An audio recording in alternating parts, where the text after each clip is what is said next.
E aí, pessoal, tudo bem? Vamos iniciar hoje o nosso curso prático de processo para os servidores da Justiça.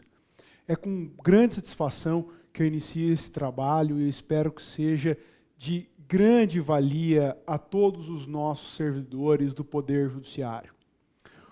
Só para que vocês entendam rapidamente como o curso vai funcionar, nós iremos estabelecer algumas noções básicas de processo civil, trazer os princípios instrutores do processo e, a partir daí, estabelecer também um paradigma com relação aos comportamentos básicos dos atores processuais, do juiz, do advogado, do promotor e do trabalho dos próprios servidores da Justiça. E, num segundo momento, nós passaremos a analisar as regras processuais em si, os procedimentos existentes no processo civil e como eles afetam diretamente o trabalho da Secretaria e dos nossos servidores. Tudo isso visando uma melhora substancial na prestação jurisdicional, no trabalho que nós realizamos para o jurisdicionado. Tá bem, pessoal? Só para quem ainda não me conhece, eu vou me apresentar. Meu nome é Antônio Carvalho, eu sou mestre em processo civil pela Universidade de Coimbra, em Portugal, e atualmente sou juiz de direito da primeira vara civil da comarca de Guarapuava. Tá bem? Vamos já iniciar os nossos trabalhos de bate-pronto, sem maiores intervalos, para que o nosso tempo realmente renda frutos e nós tenhamos a grande realização da oportunidade que temos hoje. Tá bom? Vamos começar com a introdução ao processo civil. Veja bem, pessoal, qual é o fundamento do processo civil? Da onde ele surge? Veja, o Estado, ele, em razão da reunião das pessoas em comunidade, ele visualizou, ele entendeu que era indispensável a vedação à autotutela. E o que é a autotutela? Nada mais é, numa visão bastante superficial, que a prática da defesa dos seus interesses pela força, ou então pela esperteza, ou pela inteligência, sem regras e sem qualquer outra intervenção de terceiros. É a utilização de meio de justiça pela própria força. Veja, só para que você entenda, o exemplo típico de autotutela, que foi realizado durante muito tempo da Idade Média, eram os duelos.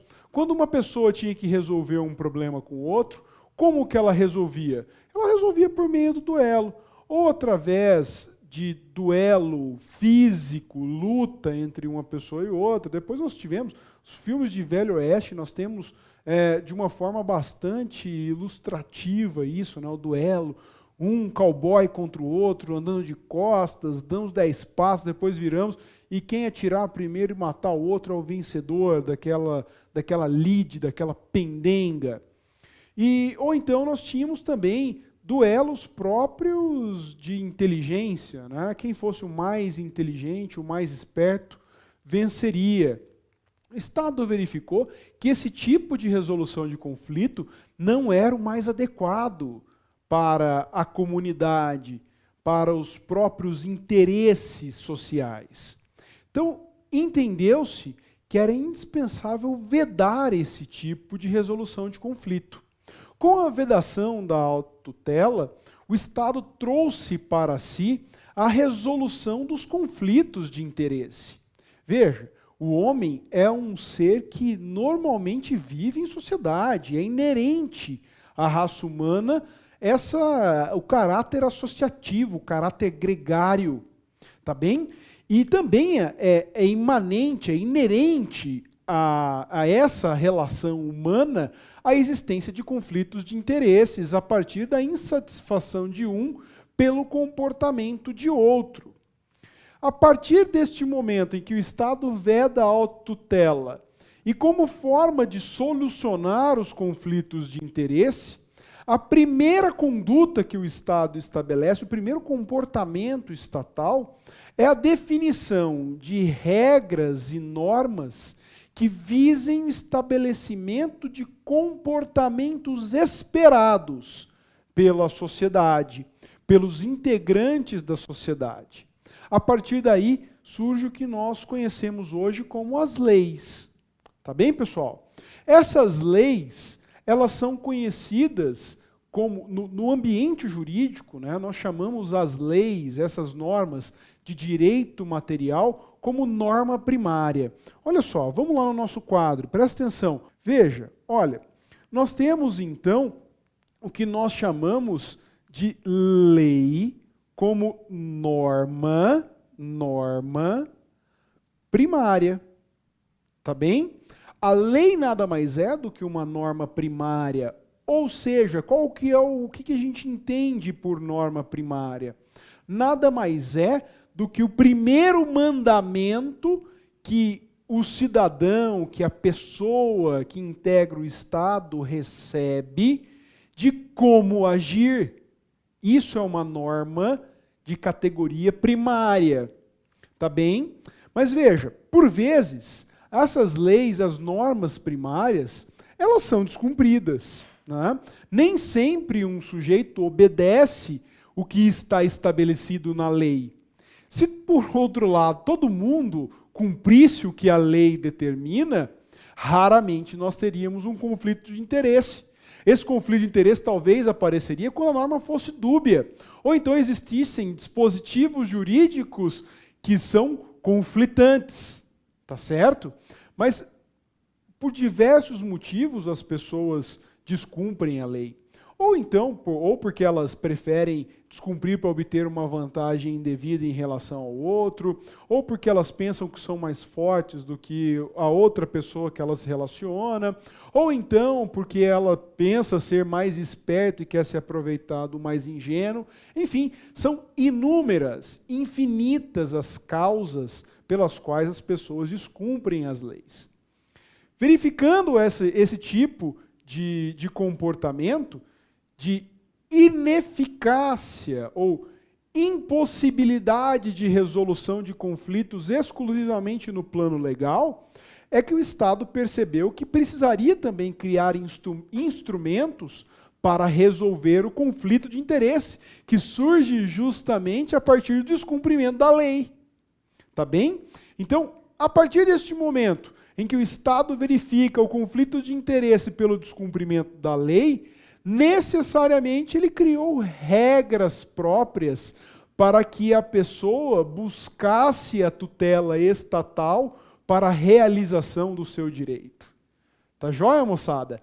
É disso que se ocupa o direito processual civil.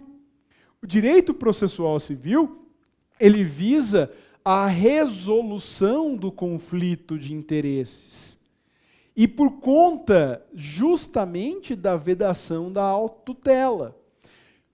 Só para que fique mais claro o que nós estamos construindo. Veja, a norma primária, ou seja, a lei, ela estabelece comportamentos que por vezes não é obedecida a lei integralmente.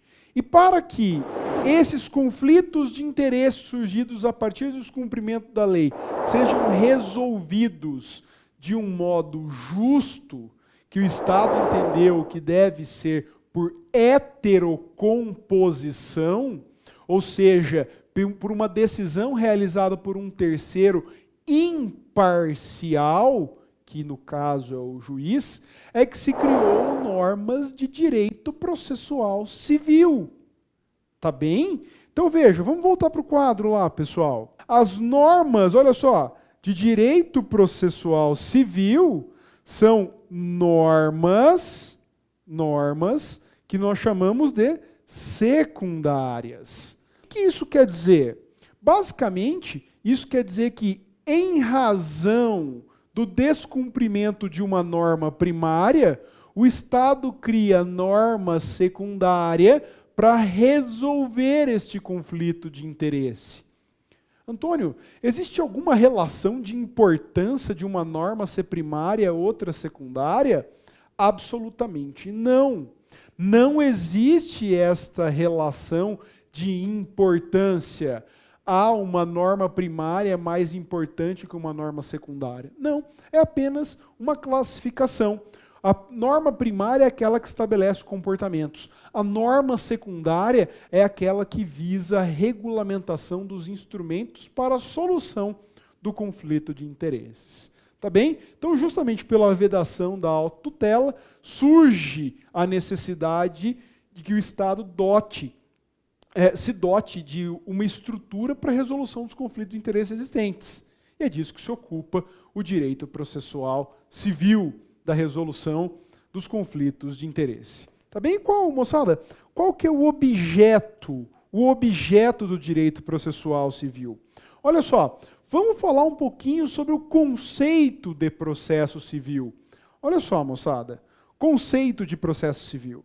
O direito processual civil se ocupa do estudo dos princípios e normas destinadas a reger a atividade jurisdicional, nomeadamente do Poder Judiciário, voltada à resolução de conflitos, ou mesmo à realização de algum direito. O conceito de processo civil é um conceito muito importante para nós que estamos iniciando o estudo do processo. Veja bem, pessoal, qual que é o elemento constante no conceito de processo civil? O elemento constante no conceito do processo civil é justamente a lide, que nós aqui, resumidamente, vamos chamar de conflito de interesse. Por regra, o processo existe em razão de um conflito. Já falamos muito sobre isso nessa nossa aula, né? E nós falaremos ainda muito mais sobre o conflito de interesse. Mas eu quero chamar a sua atenção que, sendo um elemento constante no processo civil, a lide não é um elemento essencial, ou seja, não existe processo civil só quando há lide.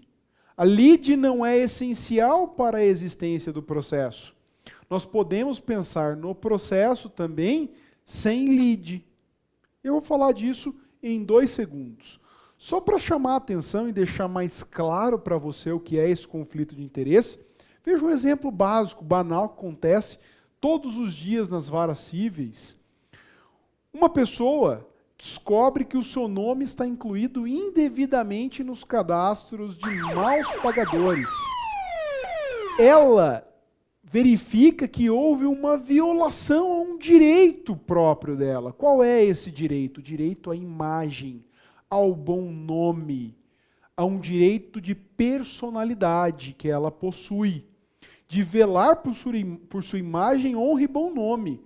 Ou seja, se ela não deve, por que ela foi incluída nos cadastros de maus pagadores? Em razão dessa situação, nós verificamos o surgimento de um conflito de interesse, de uma lide. E em razão dessa lide, desse conflito, a pessoa possui uma pretensão. Qual é a pretensão? É a exclusão do seu nome nos cadastros de maus pagadores.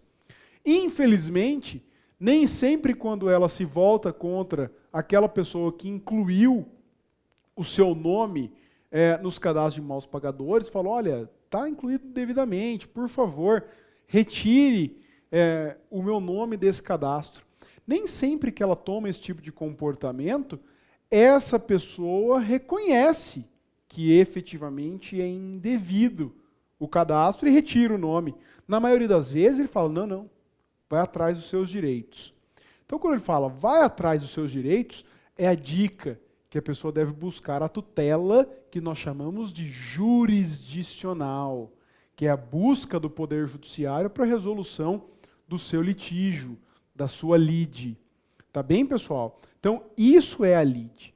Mas essa lide, embora seja constante, a maioria dos nossos processos nós verificamos a existência da lide, não necessariamente ela é essencial. Tá bom? Não necessariamente ela é essencial. O que eu quero dizer com isso?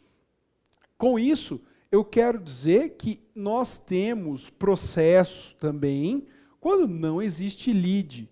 Ah, Antônio, mas como assim? Pessoal, já ouviram falar de jurisdição voluntária? Nós vamos falar sobre isso mais detidamente quando nós estivermos estudando o procedimento de jurisdição voluntária. Mas veja, a jurisdição voluntária, ela é, sem dúvida nenhuma, atividade tipicamente jurisdicional tutelada por direito processual civil. Nós temos alguns autores que discordam um pouco dessa opinião, que entendem que é uma atividade meramente administrativa, mas particularmente quer me parecer que é atividade jurisdicional que segue regras de processo civil. Os exemplos típicos e que nós temos de jurisdição voluntária, só para que vocês tenham uma noção bastante básica, ou então, melhor dizendo, de processo sem lide. Um exemplo típico é o arrolamento sumário de bens do espólio, em que os herdeiros capazes concordam completamente com a partilha de bens e simplesmente apresentam em juízo para homologação judicial da partilha.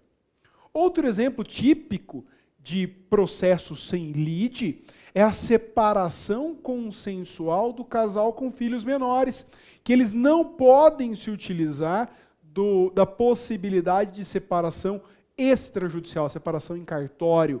Necessariamente, pela existência de filhos menores, eles devem buscar o poder judiciário. Nós temos ali um processo sem lide. Outro caso típico de processo sem lide é a curatela aos interditos, a famosa interdição, em que não há qualquer tipo de resistência pelo curatelado, pelo interditando, pelo réu da ação. Tá certo? Isso também é um exemplo típico de processo sem lide. Um outro caso que também nós podemos falar que existe processo, as partes quando realizam uma homologação, as partes quando realizam um acordo extrajudicial, elas podem querer transformar esse acordo extrajudicial em um acordo judicial. Essa transformação pode ser feita através da apresentação desse acordo extrajudicial em juízo, solicitando sua homologação.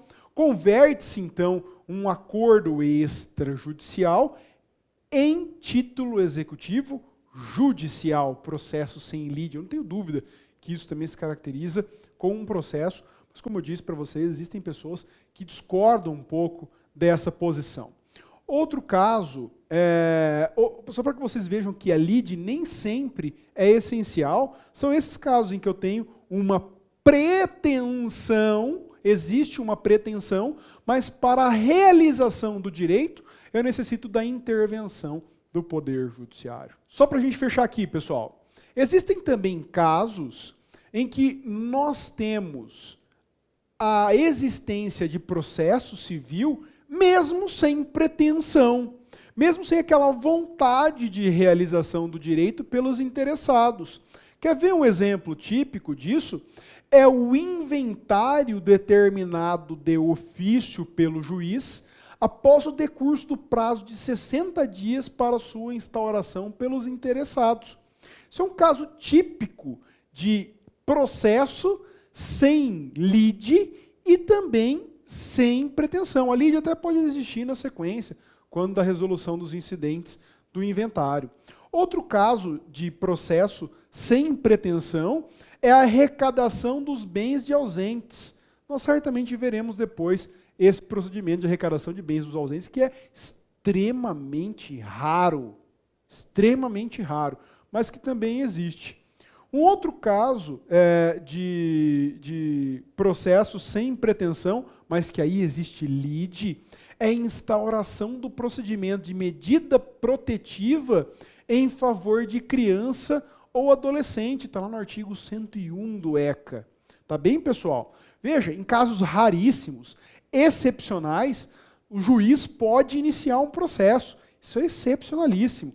Nesse caso, nós falamos de exceção ao princípio do impulso oficial. Nós falaremos mais tarde sobre o princípio do impulso oficial. O que eu quero chamar a atenção para vocês, então?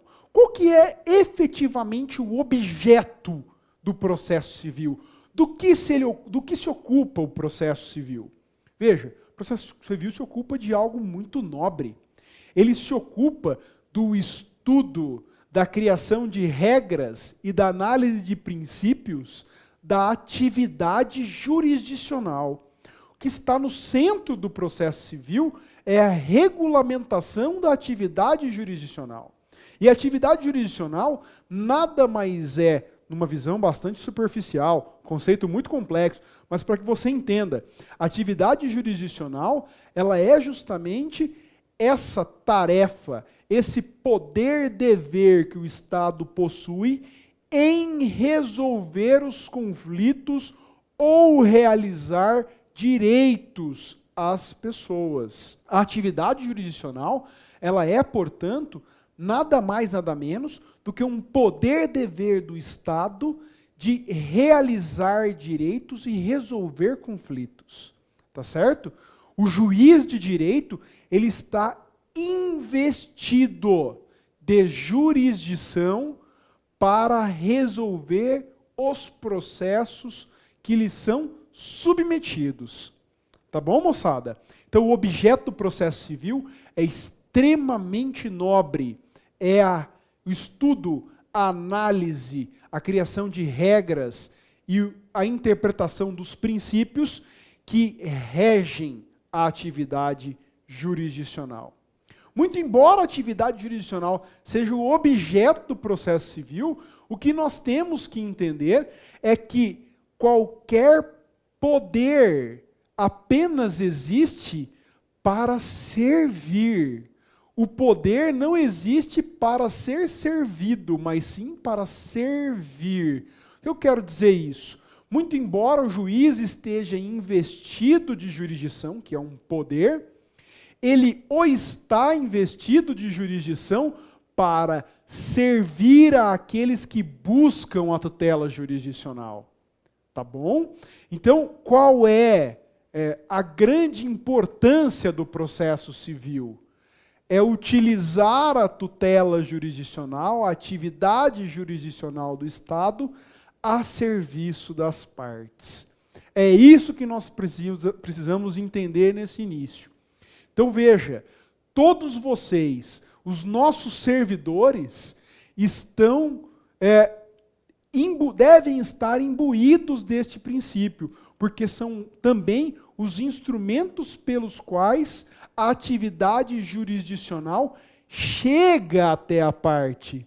Muito embora apenas o juiz esteja investido de jurisdição, a jurisdição do juiz necessita da atividade dos nossos servidores para que alcance a sua finalidade, que é tutelar o direito da parte, daquele que busca a tutela jurisdicional. Tá bem, pessoal? Por hoje, nós vamos encerrar por aqui a nossa aula e nós voltaremos em uma outra oportunidade para avançarmos no nosso curso de processo civil. É com muita satisfação que eu recebo todos vocês aqui, é com muita alegria que nós iniciamos esse estudo de processo civil e eu espero contar com a presença de todos vocês até o final do nosso curso. Tá certo? Um forte abraço a todos vocês, que Deus os abençoe e até a próxima. Tchau, pessoal.